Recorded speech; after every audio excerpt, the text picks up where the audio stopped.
यार दोस्तों, पिछली वीडियो में इतना अच्छा रिस्पांस मिला कि मेरा कॉन्फिडेंस आपने बढ़ा दिया। मैंने ये सोचा कि आप लोगों मुझे पता नहीं कब लिखोगे, कब मैं उसका जवाब दे पाऊँगी, बट इट्स रियली सरप्राइजिंग कि मुझे बहुत सारे ऐसे क्वेश्चंस आए हैं कि आप हमें बताइए कि गाड़ी लेने के लिए क्या क्या तैयारी करनी पड़ेगी। तो इट्स वंडरफुल बिकॉज़ गाड़ी लेने के लिए सबसे पहले तो पैसा इम्पॉर्टेंट है। अब पैसा कैसे इम्पॉर्टेंट है, देखिए मैंने बात करी थी कि जब भी कोई नया बंदा बिज़नेस शुरू करता है या जॉब शुरू करता है तो उसको पता होता है कि मेरी सैलरी इतनी आती है और मैं इतनी ईएमआई देने के बाद में अपने खर्चे पूरे कर सकता हूँ। तो उसके अकॉर्डिंगली हमें सोचना पड़ेगा कि हमारे बजट में कौन सी गाड़ी फिट बैठेगी। तो ये तो है पहली शुरुआत।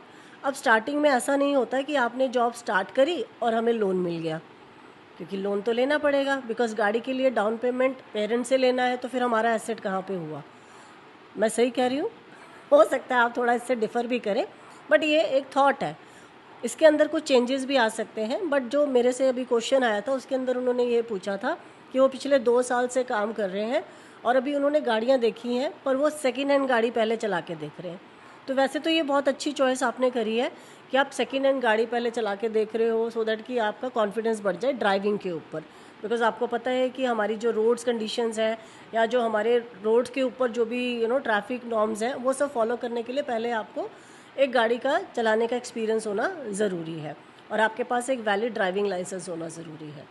अब हम बात करते हैं कि लोन या डाउन पेमेंट ये हम कैसे प्लान करें। देखिए, अगर आपको 2 साल 3 साल हो चुके हैं जॉब करते हुए, तो आपके पास फॉर्म 16 होगा या फिर आप आईटीआर फिल कर रहे होंगे। अब आईटीआर क्या होती है? Income tax return.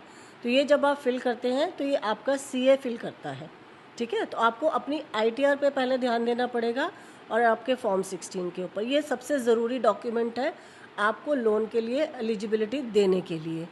उसके अलावा होते हैं आपके 6 मंथ्स के बैंक रिकॉर्ड्स, जो कि आपको आप क्या क्वार्टरली एवरेज बैलेंस मेंटेन कर रहे हो उसके ऊपर डिपेंड करता है। जितना अच्छा बैलेंस आप मेंटेन कर रहे हो उसके अकॉर्डिंगली आपकी लोन की एलिजिबिलिटी बढ़ जाएगी। उसके अलावा आपका रेजिडेंस प्रूफ, आपका इलेक्ट्रिसिटी बिल होता है, उसके अंदर आपका आधार कार्ड होता है, बट वो आपका आइडेंटिटी प्रूफ में आ जाता है, बट रेजिडेंस के लिए बेसिकली इलेक्ट्रिसिटी बिल। और उसके अलावा आपकी 2 फ़ोटोज़ होती हैं। और मैंने आपको बताया कि आपको अपनी चेकबुक ज़रूर रेडी रखनी है, क्योंकि उसके लिए आपको पीडीसीज देने पड़ते हैं। तो अभी ये 4 डॉक्यूमेंट्स आप पहले रेडी कर लीजिए, फिर हम आगे बात करते हैं।